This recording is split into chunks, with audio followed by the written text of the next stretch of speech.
დღეს მამულს, დღეს მიწას უნდა მიხედოთ.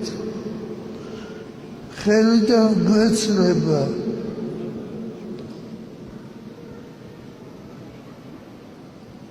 მიწები, ჩამოდიან უცხოელები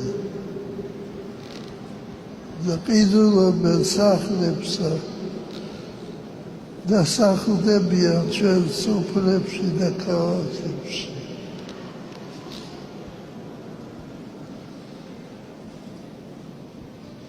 ღმერთმა ინებოს, რომ გამოსწორდეს ეს ნაკლი.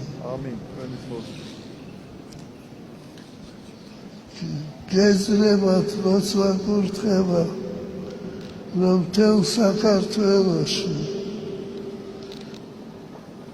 გავრცელოთ ეს სურვილი და გადავარჩინოთ ჩვენი სოფელი.